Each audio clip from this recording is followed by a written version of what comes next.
Tenemos en casa la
কার আমারটা বলতে পারি না।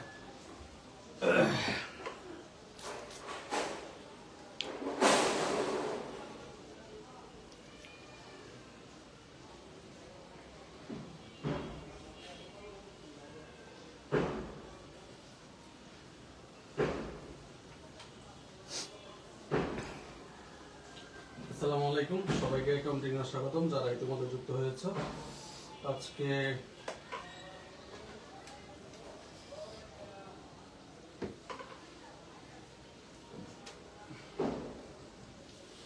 আমরা যেটা করতে যাচ্ছি আজকে হচ্ছে যারা একটু সাউন্ডটা ঠিক আছে কিনা আমাকে একটু কমেন্টে জানাও, সাউন্ডটা ঠিক আছে কিনা জানাবো। সাউন্ডে কোনো ঝামেলা আছে কিনা আমাকে একটু কমেন্টে জানাও, সাউন্ডের কোনো ঝামেলা আছে কিনা একটু কমেন্টে জানিও।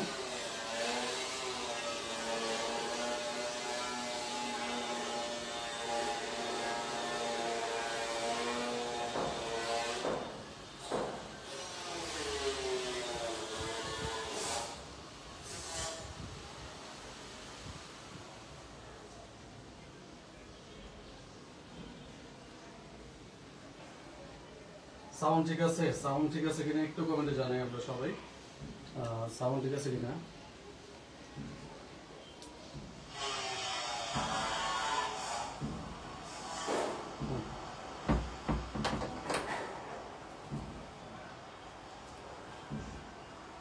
আলহামদুলিল্লাহ ভালো আছি, একটু সবাই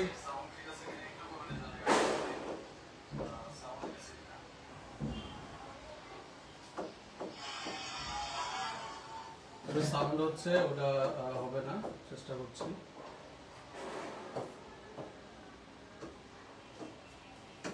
আমি একটু আমাদের যারা মেসেঞ্জার গ্রুপে হোয়াটসঅ্যাপে আমাদের একটা গ্রুপ আছে তোমরা জানো, আমি একটু ওই গ্রুপে আমাদের লিঙ্কটা কেউ একটু দিতে পারবা কিনা।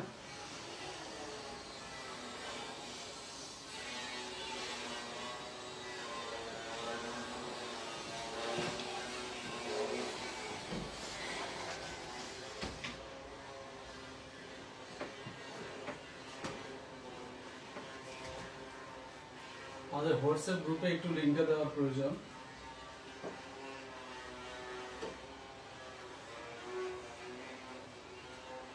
একটু কেউ একটু লিংকটা কপি করে আমাকে একটু হোয়াটসঅ্যাপ গ্রুপে দিতে পারো। মুক্তা তুমি আসো, তুমি একটু লিংকটা কপি করে, সাউন্ডে এখন হয়তো কম হওয়ার কথা না, সাউন্ড ঠিক আছে, একটু লিংকটা একটু কপি করে আমাকে একটু কমেন্ট হোয়াটসঅ্যাপে দাও।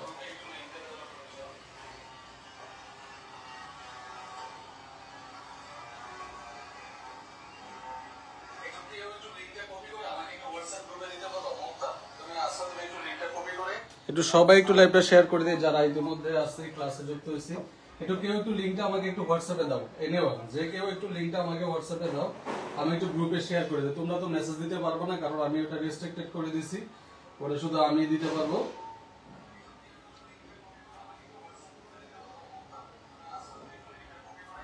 সবাই একটু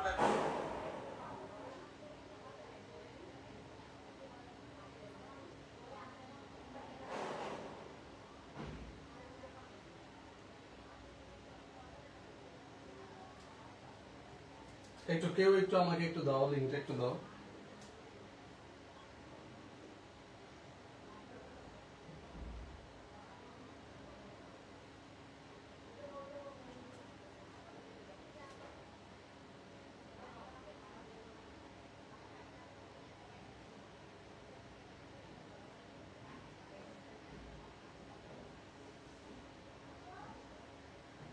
আমাদের যে গ্রুপগুলো আছে তোমরা শেয়ার করে দেবে। আজকে একেবারে বেসিক জিনিসগুলো আলোচনা করব। আমি যদি একটু দেখাই যে আজকে তোমাদের জন্য সাধারণ কি কি জিনিসগুলো আলোচনা করব, হিসাব বিজ্ঞানের ব্রাঞ্চ যেগুলো আছে এগুলো আলোচনা করব, তারপর ধরো লেনদেন সংক্রান্ত কিছু আলোচনা করব, তারপরে লেনদেন সম্পর্কিত যে দলিলগুলো আছে ভাউচার, ডেবিট, চালান, এই ব্যাপারগুলো আলোচনা করব। তারপর হিসাব বিজ্ঞানের ভিত্তি আছে এটা আলোচনা করব। তারপর হচ্ছে হিসাব বিজ্ঞানের শাখা না, এখানে আরো কিছু বিষয় আসবে। এই যে গুরুত্বপূর্ণ বিষয়গুলো যেগুলো একবার বেসিক অ্যাকাউন্টিং আমরা হরহামেশে ভুল করি, আমরা কিন্তু আজকে ওই টাইপের টপিকগুলো কিন্তু আলোচনা করতে যাচ্ছি ইনশাআল্লাহ, ঠিক আছে? তো সবাই একটু যদি লাইভটা শেয়ার করে দাও, এবং যারা ক্লাসে নাই ওদেরকে ক্লাসে যুক্ত হতে যদি একটু সহযোগিতা করো। আমি তোমাদেরকে বলছি তোমরা যদি একটু কোঅপারেট করো, তোমরা যদি ক্লাসগুলো রেগুলার করো, আমি তোমাদের জন্য সর্বোচ্চ সংখ্যক ক্লাস কিন্তু আমি আসলে নিব। আমাকে একটু হোয়াটসঅ্যাপে কেউ একটু লিঙ্কটা শেয়ার করো।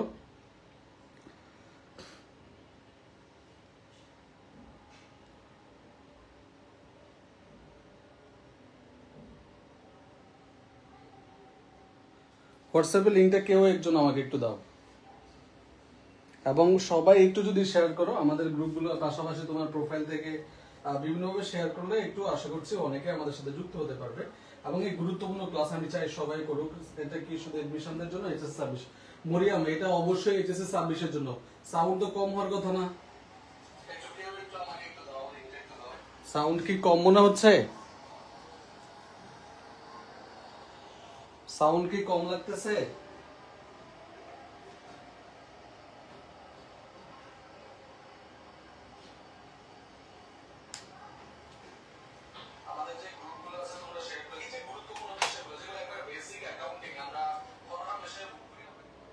সাউন্ড কি ঠিক আছে? একটু একটু কমেন্টে জানাও সাউন্ড ঠিক আছে কিনা।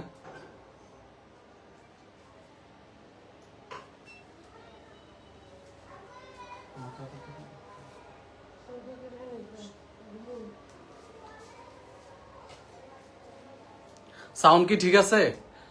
মুক্ত আমাকে একটু হোয়াটসঅ্যাপ গ্রুপ, এখানে না, তুমি আমার হোয়াটসঅ্যাপেই দাও লিঙ্কটা, তুমি আমার হোয়াটসঅ্যাপেই দাও, আমার হোয়াটসঅ্যাপেই দাও, তাইলেই হবে। আমি ওখান থেকে শেয়ার করে দিচ্ছি।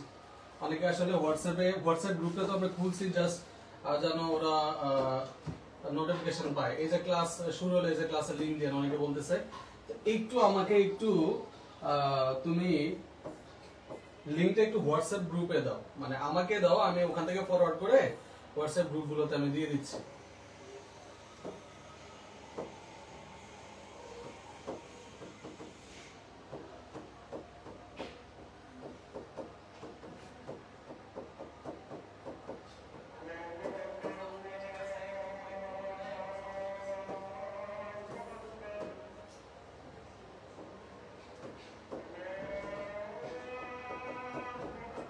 কে জানি বলছো যে সাউন্ড শোনা যায় না। সাউন্ড আশা করি ঠিক আছে। মরিয়াম, তুমি একটু যদি সাউন্ডটা একটু বাড়ায় নাও তাহলেই হবে। লিংকটা কি দিতে পারতেছো না? লিংকটা কপি করে দিলেই হয়। ওকে, ঠিক আছে।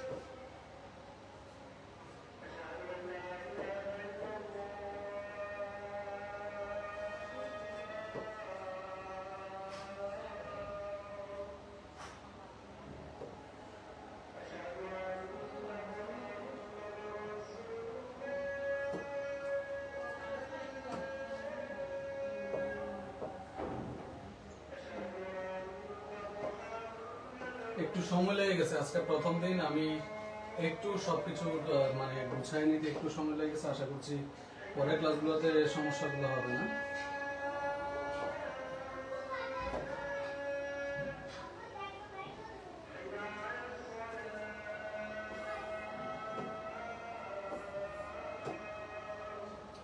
তুমি তো হোয়াটসঅ্যাপের লিংক দিয়ে দিছো।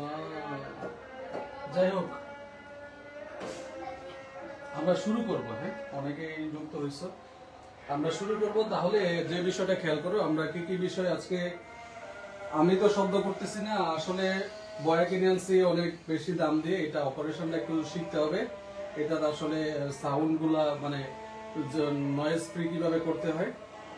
এখন কি ঠিক আছে? তোমরা কি সবকিছু শুনতে পাচ্ছ ঠিকঠাক মতো?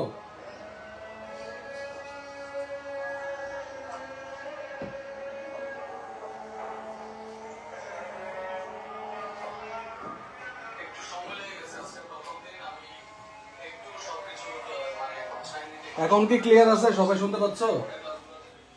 একটু কমেন্ট করো। আমি শুরু করে দিচ্ছি, একটু কমেন্টে জানান যে ঠিক আছে, এই পর্যন্ত শুনতে পাচ্ছ কিনা।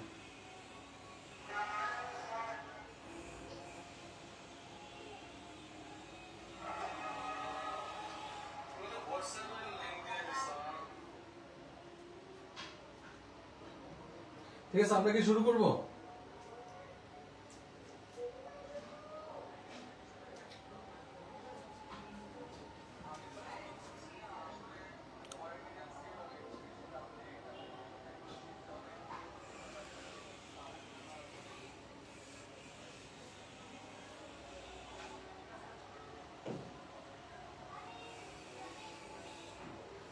ওকে হাসিব, একটু তোমরা যদি শেয়ার না করো, বা এই ক্লাসে যদি তোমরা একটু শেয়ার না করো, একটু কোঅপারেট না করো, তাহলে তো আসলে বিপদ।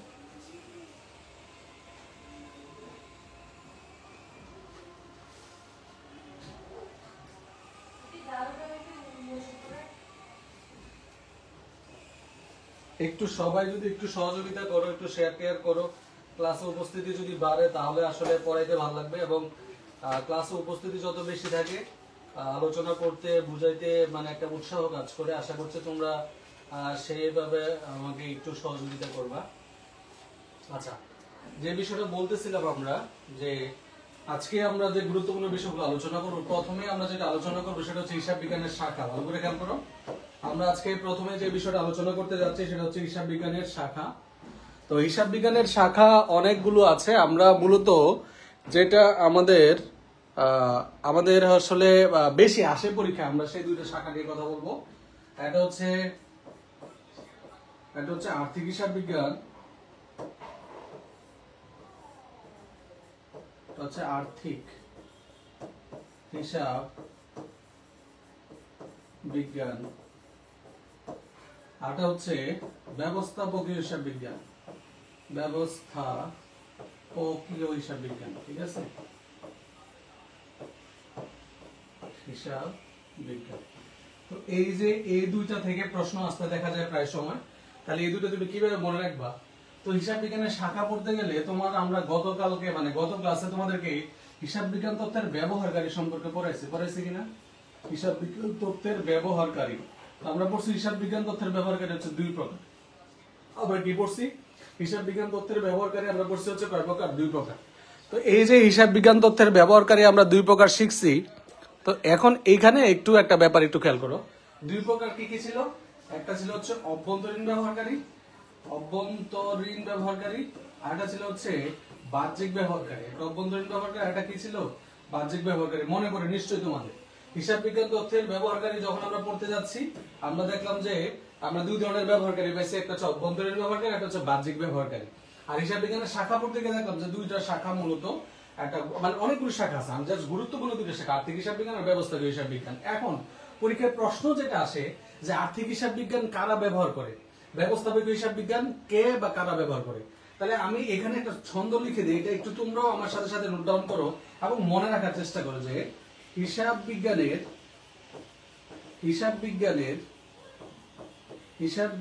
শাখায় বিপরীত বর্ণের হিসাব বিজ্ঞান তত্ত্বের ভাই একটু শেয়ার করে দিতে হবে ভাই, এমসিকিউ হবে না। ভাই এটা তো এমসিকিউ, তোমাকে তো আগে টপিক পড়াইতে হবে, তারপরে তুমি এমসিকিউ সলভ করবে। তুমি যদি আগে নাই জানো তাহলে তুমি কিভাবে এমসিকিউ সলভ করো? আগে তোমাকে ওই এতদিন ধরে প্রচলিত পদ্ধতিতে যে ব্যাপার আসছে শুধু এমসিকিউ সলভিং তা না, এমসিকিউ গুলো কোথেকে আসে সেগুলো পড়বা, তারপরে তুমি এমসিকিউ সলভ করবা। সবাই একটু যদি শেয়ার করতে কষ্ট করে, সাউন্ড মাঝে মধ্যে কমে যায় কেন? কমে যাওয়ার তো কথা না। আচ্ছা, প্রবলেম গুলো সলভ হয়ে যাবে। আমরা একেবারে যত ধরনের ত্রুটি আছে আমরা সেগুলো সলভ করার চেষ্টা করছি। এই যে মানে মাউথ দেখতে পাচ্ছ, এটা প্রায় 15,000 টাকা দিয়ে কিনে আনছে যেন ক্লাসের সাউন্ডটা যেন ঠিক থাকে। আশা করি পরের ক্লাসগুলোতে এই প্রবলেমটা আর থাকবে না। ওকে, এবার আসো, শেয়ার হোল্ডার অবশ্যই এক্সটার্নাল। শেয়ার হোল্ডার অবশ্যই এক্সটার্নাল, কারণ শেয়ার হোল্ডাররা ডিসিশন মেকার না। তারা ডিসিশন মেকার মানে নির্বাচন করে দেয় বোর্ড অফ ডিরেক্টর, পরিচালনা পর্ষদ বলা হয়। ওরা হচ্ছে ইন্টারনাল ইউজার, আর শেয়ার হোল্ডাররা নিজে হচ্ছে এক্সটার্নাল ইউজার। তো এখানে কি বলছি, বিপরীত বর্ণের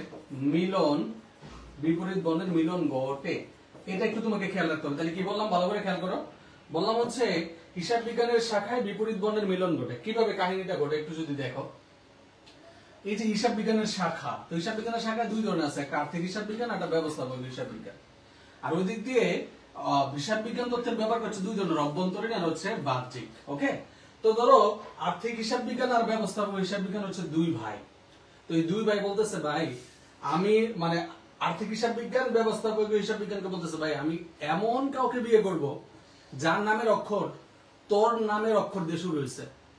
মানে একজন আরেকজনকে বলতেছে যে তোর নামের প্রথম অক্ষর দিয়ে যে মেয়ের নাম আমি তাকে বিয়ে করব, ঠিক আছে, এরকম আর কি। সেই জন্য বললাম যে হিসাব বিজ্ঞানের শাখায় বিপরীত বর্ণের মিলন ঘটে। কোন বর্ণের? বিপরীত বর্ণের। অর্থাৎ আর্থিক হিসাব বিজ্ঞানটা শুরু হয়েছে কি দিয়ে বলতো? আ দিয়ে, ঠিক আছে। তাহলে অভ্যন্তরীণের অ কি দিয়ে শুরু হয়েছে? অ বা আ, কিন্তু বাহ্যিকের কি দিয়ে শুরু হয়েছে? ব দিয়ে। তাহলে দেখো তো অ এর সাথে ব বিপরীত, এই যে বিপরীত কানেকশন, বিপরীত হতো। তার মানে আর্থিক হিসাব বিজ্ঞানটা ব্যবহার করে কারা বলতো? যারা হচ্ছে বাহ্যিক ব্যবহারকারী। আর্থিক হিসাব বিজ্ঞান কারা ব্যবহার করে? যারা বাহ্যিক ব্যবহারকারী। বুঝতেছো? কারণ আর্থিকের অ দিয়ে শুরু হয়েছে, বাহ্যিকের ভ দিয়ে শুরু হয়েছে। তাহলে এই যে বিপরীত, বিপরীত বর্ণের মিলন ঘটে। বিপরীত বর্ণের কি ঘটে? বিপরীত বর্ণের মিলন ঘটে। বিপরীত বর্ণের মিলন ঘটে, এই যে বিপরীত বর্ণের মিলন ঘটে। আবার দেখো ব্যবস্থাপক হিসাব বিজ্ঞানের এই যে ভ আছে আর অভ্যন্তরীণ ব্যবহারকারীর মধ্যে অ আছে, তাহলে এইখানে তাহলে ব্যবস্থাপক হিসাব বিজ্ঞানটা কে ব্যবহার করে? অভ্যন্তরীণ ব্যবহারকারী যারা। কারা?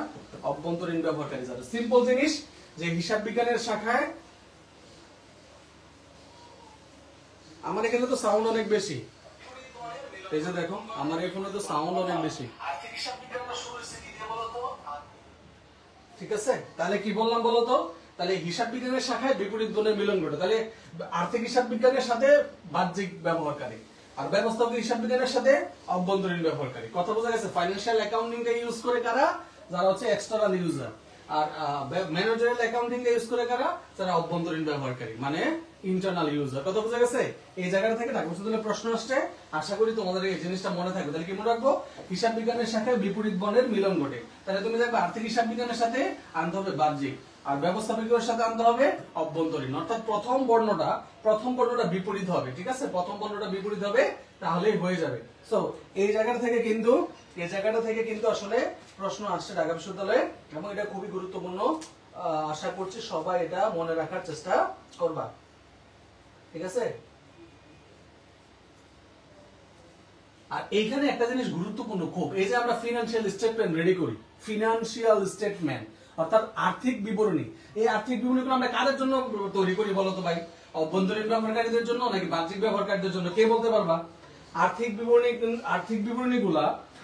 বিবরণীগুলো আমরা কাদের জন্য তৈরি করি? অভ্যন্তরীণ ব্যবহারকারী নাকি বাহ্যিক ব্যবহারকারীদের জন্য? এইটা ঢাকা বিশ্ববিদ্যালয়ে আসা একটা প্রশ্ন। আর্থিক বিবরণী আমরা প্রস্তুত করি। কি বিবরণী? আর্থিক বিবরণী।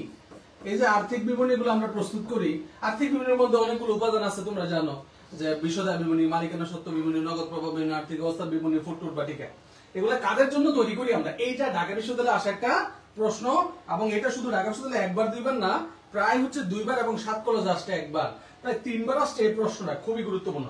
এই আর্থিক, এই যে ফাইন্যান্সিয়াল শব্দটা আছে, তাই না? আর্থিকের সাথে কি শব্দ যাবে? বাহ্যিক। আর্থিকের সাথে কি যাবে? বাহ্যিক। অর্থাৎ এক্সটার্নাল ইউজার যারা আছে, কারা আছে? যারা এক্সটার্নাল ইউজার, তাদের জন্য আমরা এই আর্থিক বিবরণীগুলো কি করে থাকি, প্রস্তুত করে থাকি। এই আর্থিক বিবরণীগুলো আমরা কি করে থাকি, প্রস্তুত করে থাকি। তারপরে পরীক্ষার প্রশ্ন আসে যে ব্যবস্থাপকীয় হিসাব বিজ্ঞান কারা ব্যবহার করে। হ্যাঁ, ব্যবস্থাপকীয় হিসাব বিজ্ঞান কে বা কারা ব্যবহার করে? তাহলে অভ্যন্তরীণ ব্যবহারকারী না বাহ্যিক ব্যবহারকারী? অবশ্যই ব্যবস্থাপকীয় হইলে কি হয়ে যাবে, অভ্যন্তরীণ হয়ে যাবে। এই টাইপের প্রশ্ন এখান থেকে আসে। কথা বুঝতে পারছি যে কোন হিসাব বিজ্ঞানটা কারা ব্যবহার করে, বা অভ্যন্তরীণ ব্যবহারকারী কোন ধরনের হিসাব বিজ্ঞান ব্যবহার করে? অভ্যন্তরীণ হয়ে যাবে ব্যবস্থাপকীয়, আর হচ্ছে বাহ্যিক হয়ে যাবে, মানে বাহ্যিক হয়ে যাবে কি আর্থিক হিসাব বিজ্ঞান। এই জায়গাটা একটু খেয়াল রাখার চেষ্টা করবা। এখান থেকে কিন্তু ঢাকা বিশ্ববিদ্যালয় সহ গুচ্ছের বিভিন্ন মানে গুচ্ছ ভর্তি পরীক্ষায় কিন্তু এখান থেকে প্রশ্ন আসে। আর হিসাব বিজ্ঞান তত্ত্বের ব্যবহারকারী তো আমরা লাস্ট ক্লাসে পড়াইছি, তাহলে আশা করছি এই জিনিসটা ক্লিয়ার। এখন এই জায়গাটা আমাদের জন্য অনেক বেশি গুরুত্বপূর্ণ। এই যে লেনদেন দেখার পর তোমার মনে হতে পারে এটাকে আবার পড়ার কোনো প্রয়োজন আছে? না, আমি লেনদেনের যে জিনিসটা তুমি অলরেডি জানো, তোমাকে সেই জিনিসটা আমি জানাবো না। লেনদেন কি, লেনদেন কাকে বলে, লেনদেনের বৈশিষ্ট্য, আমি এই জিনিসগুলো পড়াবো না। আমি তোমাকে পড়াবো হচ্ছে লেনদেনের টাইপ। আমি তোমাকে কি পড়াবো, লেনদেনের টাইপ পড়াবো। টাইপ থেকে পরীক্ষা প্রশ্ন আসে। যেমন একটা প্রশ্ন আসে অবচয়, আমি জাস্ট উদাহরণ দেখাই। অবচয় কোন ধরনের লেনদেন, এই প্রশ্নটা অনেক বেশি আসে। কোন ধরনের লেনদেন, অবচয় কোন ধরনের লেনদেন, এই প্রশ্নটা বহুবার পরীক্ষা আসছে, কমপক্ষে 20 বার আসছে। সব জায়গায় যদি হিসাব করে দেখি, তুমি সব জায়গায় যদি হিসাব করে দেখো, তাহলে অবচয় কোন ধরনের লেনদেন, এই প্রশ্নটা কে আনসার করতে পারবা? অবচয় কোন ধরনের লেনদেন বলো, অবচয় কোন ধরনের লেনদেন কে বলতে পারবা?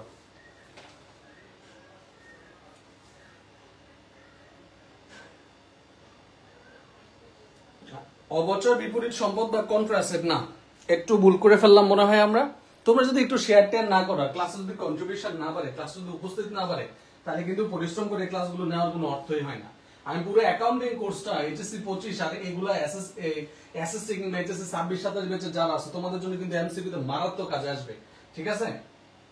আচ্ছা, অবচয় কোন ধরনের লেনদেন, এটা আমরা অ্যানসার করতে পারছি না। আফজার বলছো এটা খরচ, সে যদি বলছো এটা বিপরীত সম্পদ বা কন্ট্রাসেট। যাই হোক, ব্যাপারটা ক্লিয়ার হয়ে যাবে। আসো আমি লেনদেনের সব ধরন তোমাকে পড়াবো না। লেনদেনের অনেকগুলো টাইপস আছে, অনেকগুলো ধরন আছে, সবগুলো পড়াবো না। জাস্ট যেগুলো থেকে প্রশ্ন আসে বেশি আমরা সেই জিনিসগুলাই হচ্ছে আমরা পড়বো। যেমন ধরো হচ্ছে প্রাতিষ্ঠানিক সম্পর্কের ভিত্তিতে, হ্যাঁ, প্রতিষ্ঠানের সম্পর্কের ভিত্তিতে আমরা লেনদেনকে দুই ভাগে ভাগ করি। একটা হচ্ছে অভ্যন্তরীণ লেনদেন অথবা আন্তঃলেনদেন। অভ্যন্তরীণ অথবা কি লেনদেন, আন্তঃলেনদেন। আরেকটা আমরা পড়ি হচ্ছে বাহ্যিক বা বহিস্থ লেনদেন। এইখান থেকে সব থেকে বেশি যে লেনদেনটা পরীক্ষায় আসে এটা হচ্ছে অভ্যন্তরীণ বা আন্তঃলেনদেন। কোনগুলো উদাহরণ, অভ্যন্তরীণ বা আন্তঃলেনদেন গুলো কোনগুলো, এইটা আসে পরীক্ষায় বেশি। বাহ্যিক বা বহিস্থ লেনদেনটা তেমন একটা গুরুত্বপূর্ণ না। আর এটা জানলে তুমি এটা পারবা। তাহলে একটা জিনিস খুব ইজি এবং মানে আসলে মনে রাখাটা সহজ, যে অভ্যন্তরীণ খেয়াল করতে হবে। এই লেনদেনের ফলে মানে তোমার প্রতিষ্ঠানের বাইরের কেউ প্রভাবিত হবে না, অর্থাৎ শুধু প্রতিষ্ঠান প্রভাবিত হবে। কে প্রভাবিত হবে? শুধু প্রতিষ্ঠান। শুধু কে প্রভাবিত হবে? প্রতিষ্ঠান প্রভাবিত হবে। এর ফলে বাইরের কোনো পক্ষ কোনোভাবে প্রভাবিত হবে না। এবং এই সিদ্ধান্তটা একেবারে প্রতিষ্ঠানের যে অভ্যন্তরীণ সিদ্ধান্ত, ও নিয়ম নীতির ফলে প্রতিষ্ঠানের অভ্যন্তরীণ সিদ্ধান্ত ও নিয়ম নীতির ফলে এই লেনদেনগুলো ঘটে থাকে। তাহলে এই লেনদেনগুলো শুধু তাকে প্রভাবিত করবে, প্রতিষ্ঠানকে প্রভাবিত করবে, প্রতিষ্ঠানের অভ্যন্তরীণ একটা ইফেক্ট করবে। প্রতিষ্ঠানের বাইরের কেউ এই লেনদেনের ফলে প্রভাবিত হবে না। সোজা কথা। তাহলে কি কি জিনিস আছে এমন, যেমন ধরো হচ্ছে প্রথমত সেটা হচ্ছে 1 নম্বর হচ্ছে অবচয়। কি বলতো? অবচয়। এইটা সব থেকে বেশি আসে, পরীক্ষায়। অবচয় এটা সব থেকে বেশি আসে। অবচয় একটি অভ্যন্তরীণ লেনদেন। অবচয় একটি কোন ধরনের লেনদেন? অবচয় একটি অভ্যন্তরীণ লেনদেন। এইটা সব থেকে বেশিবার আসতে দেখা যায় পরীক্ষা। এছাড়া আর কি কি আছে বলো? তোমরা যখন আর্থিক বিবরণী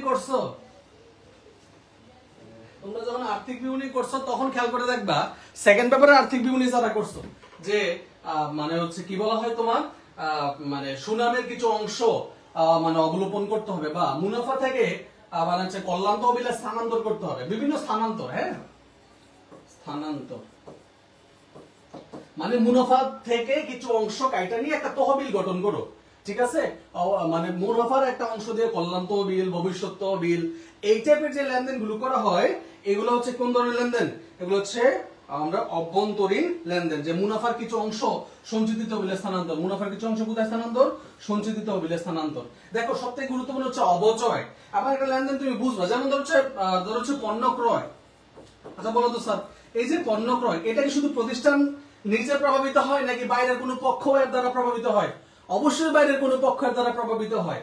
যখনই বাইরের কোনো পক্ষের দ্বারা প্রভাবিত হচ্ছে তাহলে এটা হয়ে যাচ্ছে বাহ্যিক। আর যখন প্রতিষ্ঠান শুধু নিজে প্রভাবিত হচ্ছে এবং এটা প্রতিষ্ঠানের ইন্টারনাল ডিসিশন এবং প্রতিষ্ঠানের নিয়ম নীতি, যেমন অবচয়, প্রতিষ্ঠান চাইলে সরলরৈখিক পদ্ধতিতে ধরতে পারে, সে হচ্ছে কমার্শিয়াল পদ্ধতিতে ধরতে পারে, এটা তার ইচ্ছা, প্রতিষ্ঠানের ইচ্ছার উপর নির্ভর করতেছে এবং শুধু প্রতিষ্ঠান নিজেই প্রভাবিত হচ্ছে। তাহলে আমরা কি বুঝলাম? যে সকল লেনদেনের ফলে প্রতিষ্ঠান শুধু নিজেই প্রভাবিত হয় এবং উদাহরণগুলো কি কি? অবচয় এবং স্থানান্তর। কোত্থেকে স্থানান্তর? মুনাফা থেকে স্থানান্তর। কোত্থেকে স্থানান্তর বলো? মুনাফা থেকে স্থানান্তর করে যদি কোনো তহবিল সৃষ্টি করা হয়, তহবিল গঠন করা হয়, তাহলে ওটাকে আমরা কি বলবো? ওটাকে আমরা অভ্যন্তরীণ লেনদেন বলবো। কি বলবো? ওটাকে আমরা অভ্যন্তরীণ লেনদেন বলবো। আমি কি বুঝাইতে পারছি এই অংশটুকু? এটা কি ক্লিয়ার সবাই? এই অংশটুকু কি ক্লিয়ার হয়েছে?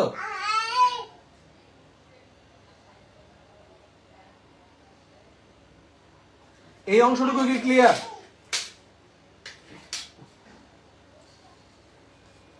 তাহলে খেয়াল করো, অভ্যন্তরীণ বা আন্তঃলেনদেন আমরা বললাম বাহ্যিক। এখান থেকে কোন জিনিসটা মনে রাখতে হবে? অভ্যন্তরীণটা মনে রাখবা, আন্ত মনে রাখার দরকার নাই।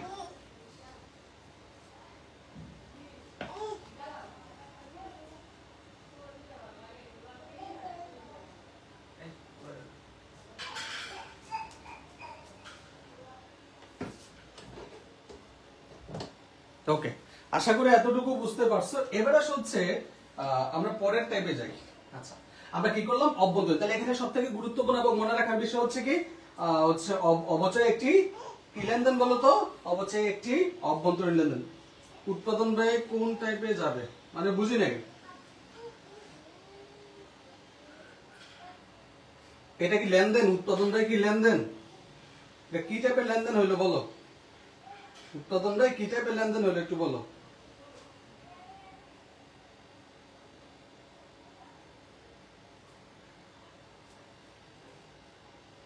আচ্ছা, তারপরে হচ্ছে অর্থ আদান প্রদানের ভিত্তিতে। হ্যাঁ, অর্থ আদান প্রদান, ঠিক আছে? এই অর্থ আদান প্রদানের ভিত্তিতে লেনদেনকে তিন ভাগে ভাগ করা হয়েছে।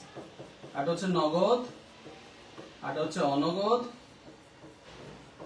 আরটা হচ্ছে ধারে বা বকেয়া। দেখো একটু সহজ, একেবারে সহজ, জাস্ট একটু বোঝার চেষ্টা করো। আমরা মূলত এখানে এই যে নগদ, তার মানে লেনদেনটা মাস্ট কি হইতে হবে? লেনদেন অবশ্যই নগদ শব্দটা থাকতে হবে, তাহলে এটা নগদ লেনদেন, বেশ হয়ে গেল। তাহলে ধারে বা বকেয়া লেনদেন কি আর অনগদ লেনদেনের মধ্যে পার্থক্য কি? এই জায়গাটা থেকে প্রশ্ন বেশি আসে এবং তোমার বুঝতে হবে। অনগদ লেনদেন হচ্ছে যে লেনদেনের ফলে আমার বর্তমানেও কোনো টাকা যায় নাই, বর্তমান ও ভবিষ্যতে,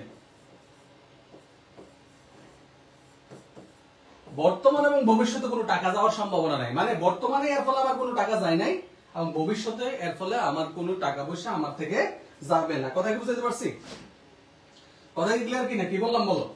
যে নগদ হচ্ছে শুধু নগদে লেনদেন হবে, আর অনগদ লেনদেন গুলো কি? অনগদ লেনদেন হচ্ছে বর্তমানেও কোনো টাকা যায় নাই এবং ভবিষ্যতে আমার কাছ থেকে কোনো টাকা যাবে না। কিন্তু বকেয়া বা ধারে লেনদেনের মানে কি? দেখো এখন টাকা যায় না কিন্তু ভবিষ্যতে কিন্তু টাকা পয়সা দিতে হবে কিংবা তুমি পাইবা। ধারে পণ্য বিক্রি করছো এখন না, ভবিষ্যতে টাকা পাইবা। ধারে পণ্য ক্রয় করছো এখন না, তো পরে টাকা দিবা। কথা বুঝতে পারছো কিনা? কিন্তু অনগদ লেনদেন হচ্ছে ওই টাইপের লেনদেন যে লেনদেনের ফলে তোমার কাছ থেকে এখনো কোনো টাকা যায় না, ভবিষ্যতে কোনো টাকা যাবে না। এবং তোমার পরীক্ষায় এইখান থেকে প্রশ্ন আসবে। অনগদ লেনদেন থেকে তোমার কাছে সব থেকে বেশি প্রশ্ন আসবে। অনগদ লেনদেন থেকে তোমার কাছে সব থেকে বেশি প্রশ্ন আসবে। ব্যাড প্রবলেম সলভ করাই দিয়ে। আচ্ছা, করাবো ইনশাআল্লাহ। একটু শেয়ার টেয়ার করতে হবে, তোমাদের যে রেসপন্স তাতে তো ক্লাস অফ করে দিতে হবে, ঠিক আছে? এখন আসো কোন কোনগুলো অনগদ লেনদেন। তাহলে অনগদ লেনদেনের ডেফিনেশন কি? টাকা এখনো যায় না, ভবিষ্যতে যাবে না। যেমন ধরো উদাহরণ যদি আমরা বলি, আমরা যদি উদাহরণস্বরূপ বলি, যেমন ধরো হচ্ছে নাম্বার 1 হচ্ছে অবচয়। কি বলতো স্যার? অবচয়। এই যে অবচয়, অবচয়ের আরেকটা নাম হচ্ছে আমরা জানি অবলোপন। হ্যাঁ, এই যে অবচয় অবলোপন এটা অনগদ লেনদেন। কেন অনগদ লেনদেন? এর ফলে যেমন ধরো তুমি বেতন পরিচালন ব্যয়ের মধ্যে দেখাচ্ছ, তাহলে বেতনের টাকাটা কেউ নিয়ে যাচ্ছে, তুমি মাইনাস করে দিচ্ছ, তাহলে এটা বাদ হয়ে যাচ্ছে, কেউ নিয়ে যাইতেছে। হ্যাঁ, তুমি দেখতেছো, টাকা দিয়ে দিচ্ছ। তো অবচয় পরিচালন ব্যয় হিসাবে যে তুমি দেখাচ্ছ, অবচয় টাকাটা কি কেউ নিয়ে যাইতেছে? প্রতিষ্ঠান থেকে কেউ নিয়ে যায় না, এটা প্রতিষ্ঠানের ভিতরেই থাকে, পরবর্তীতে তুমি চাইলে এটাকে কি করতে পারবা? ব্যবহার করতে পারবা। আচ্ছা, তাহলে অবচয় একটি অনগদ লেনদেন। এর ফলে আমার টাকা যায় না, বেতনের জন্য যেমন টাকা চলে গেছে, অবচয়ের জন্য টাকা আমার কাছ থেকে আসলে যাবে না। আচ্ছা, এরপরে থাকতে পারে ধর হচ্ছে কুঋণ। কুঋণ আমরা পরিচালন ব্যয় হিসাবে দেখাই, কুঋণ ব্যয় অনাদায়ী পাওনা। কুঋণ ব্যয় অনাদায়ী পাওনা, ভাই এগুলো থেকে প্রশ্ন কমন একেবারে। কুঋণ ব্যয় অনাদায়ী পাওনা অর্থাৎ দেনাদার থেকে আর যে টাকা পাওয়া যাবে না, এই সংজ্ঞাটা পরীক্ষা আসে। দেনাদার হতে যে টাকা আর পাওয়া যাবে না, এটাকে বলতেছে কি? এটাকে বলতেছে হচ্ছে কুঋণ বা অনাদায়ী পাওনা। অর্থাৎ তুমি নিশ্চিত হয়ে গেছো দেনাদার থেকে আর টাকা পাওয়া যাবে না, এই জন্য এই কুঋণটাকে বলা হয় নিশ্চিত ক্ষতি। এই কুঋণটাকে কি বলা হয়? নিশ্চিত ক্ষতি বলা হয়। এটা এডমিশন টেস্টের জন্য খুবই গুরুত্বপূর্ণ। কুঋণ বা অনাদায়ী পাওনা মানে হচ্ছে যেটা দেনাদার থেকে নিঃশেষকরণ আছে, শূন্যীকরণ আছে। হ্যাঁ, শূন্যীকরণটা হচ্ছে প্রাকৃতিক সম্পদের উপরে হয়, নিঃশেষকরণ শূন্যীকরণ প্রাকৃতিক সম্পদের উপরে হয়। অর্থাৎ যেটা একবার ব্যবহার করলে আর পুনরায় পাওয়া যায় না, যেমন কয়লার খনি, কয়লা, গ্যাস, তেল, এইগুলা যেগুলোকে আমরা ক্ষয়িষ্ণু সম্পদ বলি। আচ্ছা, ওইটা পড়াবো, সামনে সম্পদের টাইপস আছে ওখানে পড়াবো। তাহলে কুঋণটা কি? দেনাদার থেকে যে টাকা পাওয়া যাবে না বলে আমি নিশ্চিত হয়ে গেছি, এই জন্য এটা নিশ্চিত ক্ষতি। এর জন্য এখনো টাকা যায় না, আসলে ভবিষ্যতে টাকা আর যাবে না। তারপর ধরো হচ্ছে নগদ বার্তা। কোন বার্তা বলতো? তো নগদ বার্তা। আসলে নগদ বার্তার ফলে টাকা যায় না। ধরো তোমার কাছ থেকে আমি 20,000 টাকা পাইতাম, 20,000 টাকার পণ্য দিছি, বললাম তুমি এখন 19,000 টাকা দাও। ওই যে 1,000 টাকা, এটা তো আসলে আমার থেকে টাকা হিসাবে যায় না, বা আমি তোমার পরেও তুমি আমার এই টাকাটা দিবা না, বা আমি তোমার থেকে পরে এই টাকাটা পাবো না। তাহলে কি পাইলাম? অবচয় অবলোপন বা কুঋণ বা অনাদায়ী পাওনা, তারপর হচ্ছে নগদ বার্তা। এছাড়াও আসলে আরো কিছু আসলে আমরা কি এই অনগদ লেনদেন আমরা পাই। আর কি কি হতে পারে?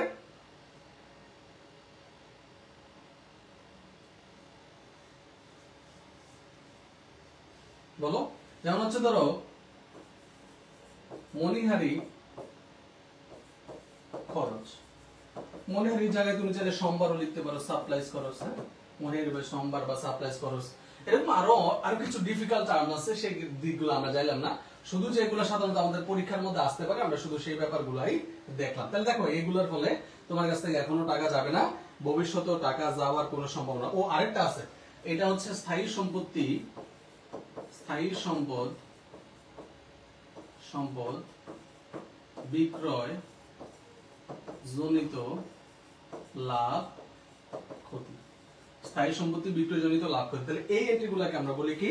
এগুলো হচ্ছে অনগদ লেনদেন। এগুলো হচ্ছে কি? অনগদ লেনদেন। আশা করি এগুলো তোমাদের মনে থাকবে। তাহলে আমরা অনগদ লেনদেন পাইলাম, আমরা অভ্যন্তরীণ লেনদেন দেখলাম। এই জিনিসটা আমাদের সবথেকে বেশি আসবে পরীক্ষায়। আচ্ছা, তারপর আসছে দৃশ্যমানতার ভিত্তিতে লেনদেন। আবার দুই প্রকার। কিসের ভিত্তিতে? দৃশ্যমানতার ভিত্তিতে। একটা হচ্ছে দৃশ্যমান লেনদেন, আর হচ্ছে অদৃশ্যমান লেনদেন। তো এই দুটার মধ্যে কোনটা ইম্পর্টেন্ট? অদৃশ্যমান লেনদেন ইম্পর্টেন্ট। এই দুটার মধ্যে কোনটা ইম্পর্টেন্ট? অদৃশ্যমান লেনদেনটা হচ্ছে আমাদের জন্য গুরুত্বপূর্ণ। আছে অদৃশ্য লেনদেন মানে কি? আসলে যেটার প্রভাব তুমি সরাসরি চোখে দেখবা না, যেটার প্রভাব তুমি সরাসরি চোখে দেখবে না, এটাকে আমরা কি বলতেছি? এটাকে আমরা অদৃশ্যমান লেনদেন বলতেছি। অদৃশ্য লেনদেন বলতেছি, অদৃশ্যমান। হ্যাঁ, যেমন ধরো হচ্ছে অবচয়, তারপর ধরো হচ্ছে কুঋণ সঞ্চিতি।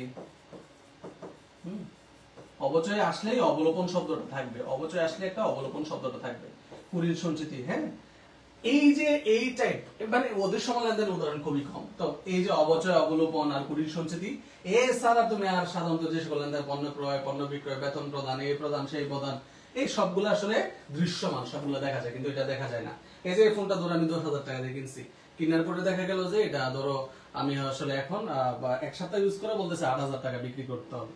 তাহলে বাকি যে 2,000 টাকা কোন দিক দিয়ে চলে গেল?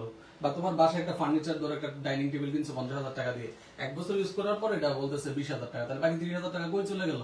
বাকি 30,000 টাকার আর্থিক মূল্য হ্রাস পাইছে ব্যবহারের সাথে সাথে, কিন্তু এটা দেখা যায় না। এই জন্য এটাকে অদৃশ্যমান লেনদেন বলা হয়। তো আমি প্রত্যেকটা উদাহরণের মধ্যে একটা কমন জিনিস রাখার চেষ্টা করছি। কি রাখার চেষ্টা করছি তুমি যদি একটু খেয়াল করো, আমি যখন হচ্ছে অভ্যন্তরীণ লেনদেন পড়াইছি, একটা উদাহরণ ছিল। আমি যখন হচ্ছে অনগদ লেনদেন পড়াইছি, একটা কমন উদাহরণ ছিল। আমি যখন হচ্ছে কি পড়াইলাম, অদৃশ্যমান লেনদেন পড়াইলাম, এখানেও একটা কমন উদাহরণ ছিল। বলতো এই তিনটার মধ্যে একটা কমন উদাহরণ ছিল, সেই উদাহরণটা কেমন? এটা পরীক্ষা আসবে ইনশাআল্লাহ, মাস্ট। এটা পরীক্ষা আসবে, কোনো সন্দেহ নাই। অভ্যন্তরীণ লেনদেন, অনগদ লেনদেন, অদৃশ্যমান লেনদেন, তিনটা একই। মানে তিনটার মধ্যে একটা কমন উদাহরণ ছিল, সেটা হচ্ছে অবচয় অথবা অথবা নিঃশেষকরণ বা শূন্যীকরণ, শূন্যীকরণ বা নিঃশেষকরণ, ঠিক আছে? এটাকে অবক্ষয় বলে। হ্যাঁ, অবক্ষয়। তাহলে এই যে ব্যাপারগুলো, তাহলে খুবই ইন্টারেস্টিং জিনিস যে অবচয় একই সাথে অভ্যন্তরীণ লেনদেন, অনগদ লেনদেন, অদৃশ্যমান লেনদেন। অবচয় একই সাথে বাই, এটা 99% নিশ্চিত থাকো ইনশাআল্লাহ কোনো না কোনো বিশ্ববিদ্যালয় ভর্তি পরীক্ষায় অবশ্যই তুমি এই প্রশ্নটা কমন পেয়ে যাবা। অভ্যন্তরীণ, অনগদ, অদৃশ্যমান, অভ্যন্তরীণ, অনগদ, অদৃশ্যমান, অভ্যন্তরীণ, অনগদ, অদৃশ্যমান। আসলে যারা ক্লাসগুলো করো তাদের অনুরোধ করবো একটু ক্লাসগুলো একটু স্প্রেড করে দেওয়ার জন্য। তোমরা যে বিভিন্ন গ্রুপে আসো সবাইকে একটু বলার জন্য, যাতে করে বাকিরাও ক্লাসগুলো করে। আমি চাই সবাই আসলে একটা larger amount of number of student আসলে ক্লাসটা করুক। হ্যাঁ, পরিশ্রম যেহেতু করতেছে। আর তোমরা যদি এভাবে অল্প কিছু স্টুডেন্ট ক্লাস করো তাহলে আসলে ক্লাস করার স্পিডটা থাকে না, পড়ানোর স্পিডটা একটু নষ্ট হয়ে যায়। তো আমি একটু অনুরোধ করবো, আমাদের পেজে যে চলমান সমস্যা আছে আশা করছি শীঘ্রই এই সমস্যাটা সমাধান হবে। 13 তারিখ পর্যন্ত অপেক্ষা করতে হবে। 13 তারিখের পরে দেখি আমাদের এই সমস্যাটা আসলে সমাধান হয়ে যায় কিনা, নোটিফিকেশন পাওয়ার যে বিষয়টা। তাহলে আমরা যে বিষয়টা আমাদের কাঙ্ক্ষিত ছিল, আমরা লেনদেনটা পড়াই ফেললাম। লেনদেনের প্রকারভেদের মধ্যে অবশ্যই তোমাকে এই প্রকারভেদগুলো গুরুত্ব সহকারে পড়তে হবে। লেনদেনের প্রকারভেদের মধ্যে থেকে অবশ্যই এই জিনিসগুলো তোমাকে মানে হচ্ছে বেশি গুরুত্ব দিয়ে পড়তে হবে। আমি কি বুঝাইতে পারলাম এ পর্যন্ত? ক্লিয়ার সবাই?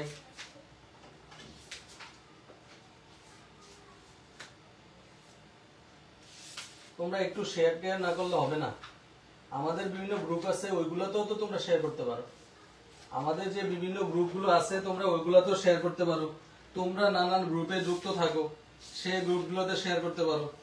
যদি শেয়ার না করো তাহলে আসলে কিন্তু সবাই ক্লাসগুলো করতে পারবে না। হ্যাঁ, সবার একটু সহযোগিতা প্রয়োজন।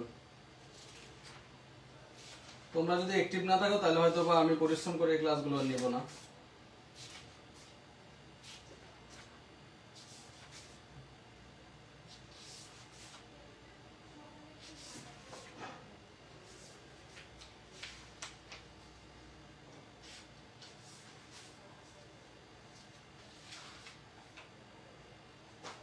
আচ্ছা, এবার আমরা যে টপিকটা পড়বো সেটা হচ্ছে, দেখো আমরা এটার জন্য একটু শীটটা ওপেন করে নেই। আমি এই শীটটা তোমাদেরকে দিয়ে দিব, ঠিক আছে? আমাদের এই যে প্রথম অধ্যায়ের যে শীটটা, এটা তোমাদেরকে দিয়ে দিব ইনশাআল্লাহ।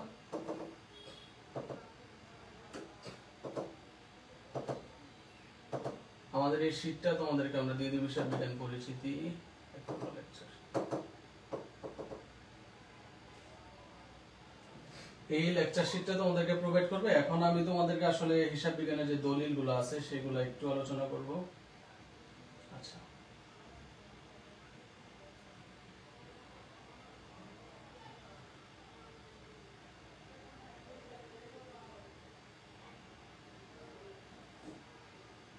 দেখা যাচ্ছে কিনা একটু কমেন্টে বললো আমাকে।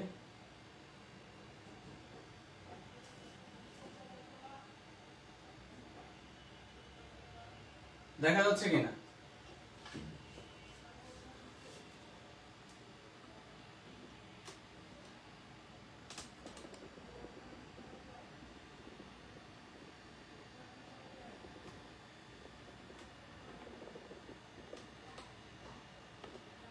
ওকে, সো এখানে যে বিষয়টা আমরা এখন একটু আলোচনা করব, প্রথমে দেখো চালান। আসলে লিখতে ভালো লাগতেছে না। চালান আসলে কখন প্রস্তুত করা হয়? চালানটা প্রস্তুত করা হয় যখন ধারে পণ্য বিক্রি করা হয়। কি করা হয়? যখন ধারে পণ্য বিক্রি করা হয় তখন আসলে কি প্রস্তুত করা হয়? চালান প্রস্তুত করা হয়। যখন ধারে পণ্য, মানে চালানের সাথে কি শব্দ জড়িত? এটা ইংলিশে হচ্ছে ইনভয়েস। কি বলা হয়? ইনভয়েস। তো এই যে ইনভয়েস, তাহলে কখন তৈরি করা হয় ইনভয়েস? চালান কখন তৈরি করা হয়? যখন ধারে পণ্য বিক্রি করা হয় থাকে। তাহলে এটা কে প্রস্তুত করে? হ্যাঁ, এটা কে প্রস্তুত করে? চালান প্রস্তুত করে হচ্ছে বিক্রেতা। তাহলে বিক্রয় করে কে? নিশ্চয়ই বিক্রেতা করে। বিক্রয়টা কে করে? বিক্রেতা করে। তাহলে বিক্রয় যেহেতু বিক্রেতা করে, তাহলে চালান প্রস্তুত করে কে? বিক্রেতা। চালান প্রস্তুত করে কে? বিক্রেতা। কয় কপি? এটা যদি পরীক্ষা প্রশ্ন আসে 3 কপি প্রস্তুত করে। কয় কপি? 3 কপি প্রস্তুত করে। আচ্ছা, তারপরে এখন চালানের মধ্যে কি থাকে? চালানের মধ্যে একেবারে ডিটেইলস থাকে, পণ্যের একবারে বিস্তারিত থাকে, যে তুমি হচ্ছে মানে পণ্যের বিস্তারিত বিবরণ থাকে, কি পরিমাণ দর, মূল্য এবং শর্ত থাকলে, বাট্টার পরিমাণ, বীমা খরচ, প্যাকিং খরচ, এই সকল বিস্তারিত পণ্য সম্পর্কে বিস্তারিত বিবরণী পাওয়া যায় কোথায়? চালানে। চালান কে প্রস্তুত করে? চালান প্রস্তুত করে হচ্ছে কে? চালান প্রস্তুত করে হচ্ছে বিক্রেতা। চালান কে প্রস্তুত করে? বিক্রেতা প্রস্তুত করে। চালান কে প্রস্তুত করে? বিক্রেতা প্রস্তুত করে। তাহলে এই চালানের মাধ্যমে একটা প্রশ্ন পরীক্ষায় আসে প্রায় সময়, যে চালানের মাধ্যমে বিক্রেতা কোন ধরনের জাবেদা দেয়? বিক্রেতা কোন ধরনের জাবেদা দেয় জানো? বিক্রয় জাবেদা দেয় বা বিক্রয় বই প্রস্তুত করে। কারণ হচ্ছে কি, এটা তার জন্য ধারে বিক্রয়, আর ধারে পণ্য বিক্রি করলে আমরা কোথায় লিপিবদ্ধ করি? বিক্রয় জাবেদা বা বিক্রয় বইতে লিপিবদ্ধ করি। ঠিক একইভাবে এইটা যেমন বিক্রেতার জন্য ধারে বিক্রয়, তাই ক্রেতার জন্য হচ্ছে কি বলতো? ক্রেতার জন্য হচ্ছে ধারে ক্রয়। তাহলে ক্রেতা এই ধারে ক্রয় কোত্থেকে বুঝে বা কোত্থেকে থেকে? চালান থেকে। তো সে এটার মাধ্যমে কি বই প্রস্তুত করে? ক্রয় বই বা ক্রয় জাবেদা প্রস্তুত করে। এটাও আসতে পারে পরীক্ষায়, এটাও আসতে পারে যে চালানের মাধ্যমে বিক্রেতা কোন ধরনের বই বা জাবেদা প্রদান করে। আনসার হচ্ছে বিক্রয় বই বা বিক্রয় জাবেদা। চালানের মাধ্যমে ক্রেতা কোন ধরনের বই বা আসলে কি প্রস্তুত করে? কি বলে? জাবেদা প্রস্তুত করে। আনসার হচ্ছে ক্রয় বই বা ক্রয় জাবেদা। আশা করছি একটুকু বুঝতে পারছো, ক্লিয়ার হয়ে যাওয়ার কথা। আচ্ছা, এবার আমরা দেখব হচ্ছে ক্যাশ মেমো। সোজা কথা, ক্যাশ মেমো। দেখো তো শব্দটার সাথে কি শব্দ আছে? ক্যাশ। কি আছে? ক্যাশ। এই ক্যাশ মানে কি? ক্যাশ মানে হচ্ছে নগদ। তো লেনদেনটা যখন নগদে হবে, তখন অর্থাৎ তুমি যখন নগদে বিক্রি করবা, তখন আসলে তুমি ক্যাশ মেমো প্রস্তুত করবা। মানে ক্যাশ মেমো কে প্রস্তুত করবে? বিক্রেতা প্রস্তুত করবে। কে প্রস্তুত করবে? বিক্রেতা। তাহলে ক্যাশ মেমো কখন প্রস্তুত করা হয়? নগদে বিক্রয়ের সময়। নগদে বিক্রয়ের সময় কে প্রস্তুত করে? বিক্রেতা প্রস্তুত করে। কে প্রস্তুত করে? বিক্রেতা প্রস্তুত করে। কে প্রস্তুত করে? বিক্রেতা। হ্যাঁ, কয় কপি প্রস্তুত করে? 3 কপি প্রস্তুত করে। কয় কপি? 3 কপি। লেনদেনের প্রমাণপত্র বলা হয়। লেনদেনের কি বলা হয়? প্রমাণপত্র বলা হয়। লেনদেনের প্রমাণপত্র বলা হয় ক্যাশ মেমোকে। এখান থেকে একটা জিনিস প্রায় পরীক্ষা আসে, এই যে এই সিকোয়েন্সটা অনেক বেশি আসে পরীক্ষায়। ক্যাশ মেমো থেকে নগদান বই প্রস্তুত করে, যেহেতু ক্যাশ মেমোর মধ্যে সকল নগদ লেনদেনগুলো থাকে। আর নগদান বই থেকে আমরা কি প্রস্তুত করি? রেয়ামিল। রেয়ামিল দিয়ে কি প্রস্তুত করি? উদ্বৃত্তপত্র। অর্থাৎ এই সিকোয়েন্সটা তোমাকে একটু খেয়াল রাখতে হবে।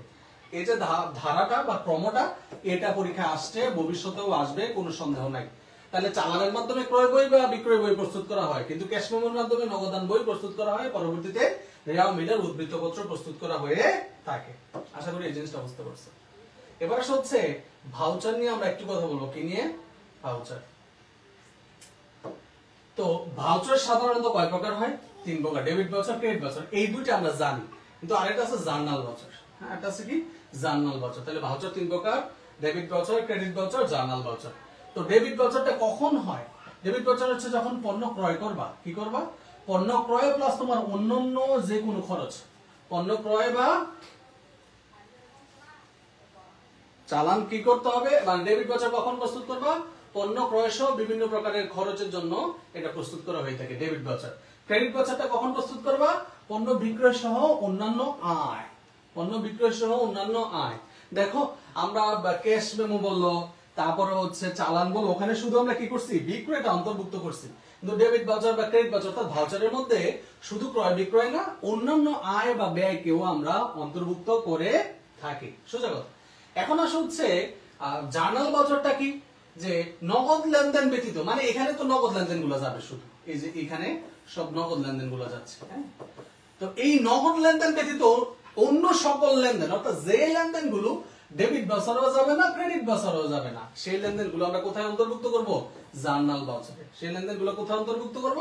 জার্নাল ভাউচারে। যে লেনদেন গুলো নগদান বইতে অন্তর্ভুক্ত, মানে ডেবিট ভাউচার বা ক্রেডিট ভাউচারে যাবে না, ওই লেনদেন গুলো আমরা নগদান জার্নাল ভাউচার অন্তর্ভুক্ত করছে। নগদ লেনদেন ব্যতীত অন্য লেনদেন গুলো হিসাবের খাতায় লেখার জন্য যে প্রমাণপত্র বা ভাউচার ব্যবহৃত হয়, তাকে জার্নাল ভাউচার বলা হয়ে থাকে। এটার সাথে আশা করছি অনেকেই নতুন ভাবে পরিচিত হয়েছে, কারণ আগে হয়তো বা অনেকেই এই ভাউচার সম্পর্কে জানো না বা শোনো নাই। ঠিক আছে, তাহলে এখানে ডেবিট ভাউচার আর ক্রেডিট ভাউচার, এখানে কিন্তু নগদের পণ্য ক্রয় প্লাস নগদ অন্যান্য খরচ, নগদে পণ্য বিক্রয় প্লাস নগদ অন্যান্য কি আয়, এগুলো অন্তর্ভুক্ত করি। তো নগদ লেনদেন ব্যতীত বাকি যে লেনদেন গুলো থাকবে, যেগুলোকে আমরা অনগদ লেনদেন বলি, ধারে লেনদেন বলি, সেগুলোকে আমরা এখানে অন্তর্ভুক্ত করব।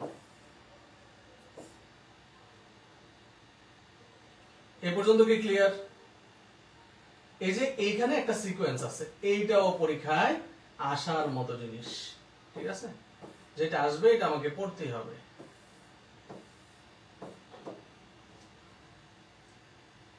সিকোয়েন্সটা কি? আমরা একটু আগে বলছিলাম যে চালান থেকে আমরা দুইটা সিকোয়েন্স দেখবো। চালান থেকে কি ক্রেতা কি জাবেদা প্রস্তুত করে? ক্রয় জাবেদা। বিক্রেতা কি জাবেদা প্রস্তুত করে? বিক্রয় জাবেদা। কি জাবেদা? বিক্রয় জাবেদা। তারপরে চালান ক্রয় জাবেদা। এই ক্রয় জাবেদার সাথে আবার আরেকটা জিনিস সম্পৃক্ত। ক্রয় জাবেদায় আমরা বা ক্রয় বইতে আমরা ধারে লেনদেনগুলো লিপিবদ্ধ করি, তাহলে তার সাথে আরেকটা জিনিস আসে, সেটা কি? প্রদেয় হিসাব বা পাওনাদার। তাহলে তার সাথে আসবে কি? দেনাদার বা প্রাপ্য হিসাব। দেনাদার বা প্রাপ্য হিসাব। তাহলে এইখান থেকে আবার যদি পণ্য ফেরত আসে, তাহলে এটা আবার আরেকটা বই হয়। ক্রয় জাবেদার সাথে হয় কি? বহি ফেরত সম্পর্কিত। আর এটার সাথে হবে কি? আন্তঃফেরত। ঠিক আছে, দেখো খেয়াল করো, চালান থেকে আমরা ক্রয় জাবেদা প্রস্তুত করি, তার মানে এখানে প্রদেয় হিসাবটা অন্তর্ভুক্ত আছে। এই ধারে ক্রয় করছি, এটা যদি কখনো আমি কি করি? ফেরত দিই, তাহলে বাইরে চলে যাবে। তার সাথে এখানে কি? বহি ফেরত জড়িত। চালান থেকে আবার বিক্রয় জাবেদা তৈরি করে বিক্রেতা, তাহলে এখানে দেনাদার বা প্রাপ্য হিসাব জড়িত। এর কিছু অংশ যদি পরবর্তীতে ফেরত আসে, তাহলে এটা কার সাথে জড়িত হবে? তাহলে এটা হচ্ছে আন্তঃফেরত। তার মানে প্রতিষ্ঠানে আসছে, বিক্রি করছে চলে গেছে, আবার ফেরত আসছে, মানে প্রতিষ্ঠানের ভিতরে আসছে, এটা আন্তঃফেরতের সাথে সম্পৃক্ত। তাহলে এই যে দুইটা সিকোয়েন্স, এই সিকোয়েন্স থেকে প্রশ্ন আসতে পারে, আশা করি তোমাদের মনে থাকবে। সর্বশেষ আমরা যে বিষয়টা আলোচনা করব, এটা হচ্ছে ডেবিট নোট আর ক্রেডিট নোট। ঠিক আছে, নোট। তো এই নোট দুই ধরনের হয়। এই নোট দুই ধরনের, একটা হচ্ছে ডেবিট নোট আর এটা হচ্ছে ক্রেডিট নোট। ডেবিট নোট আর হচ্ছে কি নোট? Credit note. এই ডেবিট নোট আর ক্রেডিট নোট করার আগে তোমার পড়ে আসতে হবে ফেরত। ফেরত আবার দুই ধরনের হয়, একটা হচ্ছে ক্রয় ফেরত আর হচ্ছে বিক্রয় ফেরত। ঠিক আছে, ক্রয় ফেরত আর কি ফেরত? বিক্রয় ফেরত। ফেরত দুই ধরনের হয়, একটা হচ্ছে ক্রয় ফেরত আর হচ্ছে বিক্রয় ফেরত। এখন এই যে ক্রয় ফেরত, এই ক্রয় ফেরতের সময় আমরা জাবেদা কি দেই? ক্রয় ফেরতের সময় আমরা জাবেদা দেই হচ্ছে, দেখো, প্রদেয় হিসাব ডেবিট, আর হচ্ছে ক্রয় ফেরত হিসাব ক্রেডিট। আর বিক্রয় ফেরতের সময় আমরা জাবেদা কি দেই বলতো? বিক্রয় ফেরতের সময় জাবেদা দেই হচ্ছে বিক্রয় ফেরত হিসাব ডেবিট, প্রাপ্য হিসাব বা দেনাদার হিসাব ক্রেডিট। ঠিক আছে, এই যে দুইটা ফেরত, এই দুইটা ফেরতের জন্য দুইটা নোট প্রস্তুত করা হয়, একটা ডেবিট নোট আর হচ্ছে ক্রেডিট নোট। তাহলে বোঝা যাচ্ছে যে ডেবিট নোট আসলে হয় ক্রয় ফেরতের জন্য হবে, নয়তো বিক্রয় ফেরতের জন্য হবে। ক্রেডিট নোট হয় ক্রয় ফেরতের জন্য হবে, নয়তো বিক্রয় ফেরতের জন্য হবে। কিছু একটার জন্য তো হবে। তাহলে কোনটার জন্য কি হয়? এইটা অনেকেই আমরা ভুলে যাই, বারবার পড়ার পরেও আমরা বারবার ভুল করি। তো এটা যেন ভুল না হয়, এটার জন্য একটা টেকনিক তুমি ফলো করবা। সেই টেকনিকটা কি?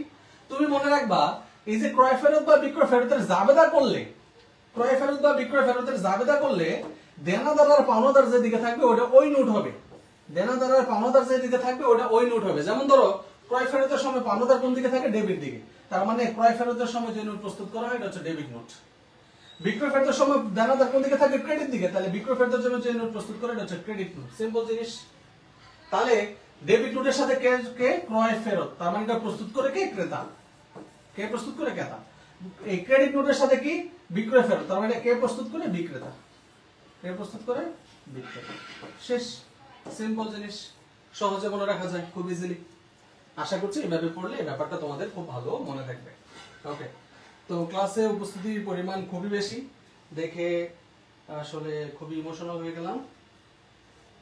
তোমরা আসলে কি ক্লাস করতে চাও কিনা আমি জানি না, তোমাদের আগ্রহ দেখে আসলে ক্লাস কন্টিনিউ করার আগ্রহ চলে যায়। আমি আশা করবো আগামী ক্লাসগুলোতে উপস্থিতি আরো বাড়বে বা আরো বেশি কন্ট্রিবিউশন করবে, উপস্থিত থাকবে, তাহলে হয়তো আরো বেশি পড়াইতে আগ্রহ থাকবে, ইচ্ছা হবে। তো আজকে আমরা আরো কিছু টপিক পড়ানোর কথা ছিল, আর সেদিকে যাচ্ছে না, হিসাব বিজ্ঞানের ভিত্তি সহ আরো কিছু বিষয় আলোচনা করার কথা ছিল। হিসাব বিজ্ঞানের ভিত্তি বাকি আছে, হিসাবের প্রকারভেদ পড়াইতে হবে, তারপরে ধরো হচ্ছে এখানে বিপরীত হিসাব বা প্রতি হিসাবের একটা ব্যাপার আছে, এগুলো পড়াবো। তো আমরা আরেকটা ক্লাসে আমরা হিসাব বিজ্ঞান পরিচিতিটা শেষ করবো, আর আরেকটা শিটটা আমি তোমাদের সবাইকে দিয়ে দিব। সো এই ব্যাপারগুলো দেখো, একবারে বেসিক জিনিস, মৌলিক জিনিস, এগুলো যে পড়তে হয় এই ব্যাপারটা আগে তোমার জানতে হবে। তো আজকে সব ক্লাস 2 হলো, আমরা ইউটিউব চ্যানেলে এগুলো আপলোড করে দিব এবং ধারাবাহিকভাবে আগামীকালকেও ক্লাস হবে। আশা করছি সবাই ক্লাসগুলোতে থাকবে এবং কোন সময় ক্লাস করলে থাকতে পারবা, কি হবে অসুবিধা আমাদের হোয়াটসঅ্যাপ গ্রুপে কিন্তু তোমরা কানেক্ট হয়ে যেতে পারো। আমরা ওখানে লিংক শীট টিট সব ওখানে দিয়ে দিব, এই শীটটা এবং আমি তোমাদের এই হোয়াটসঅ্যাপ গ্রুপে দিয়ে দিব। ঠিক আছে, সবাই ভালো থাকো, অ্যাকাউন্টিং এর সাথে থাকো। সামনে আরো নতুন কিছু আসছে, নতুন ভাবে রেগুলার অ্যাকাউন্টিং আওয়ার থেকে তুমি তোমার কমার্সের সাবজেক্টগুলো ক্লাস করতে যাচ্ছ। সবাই ভালো থাকো, আসসালামু আলাইকুম।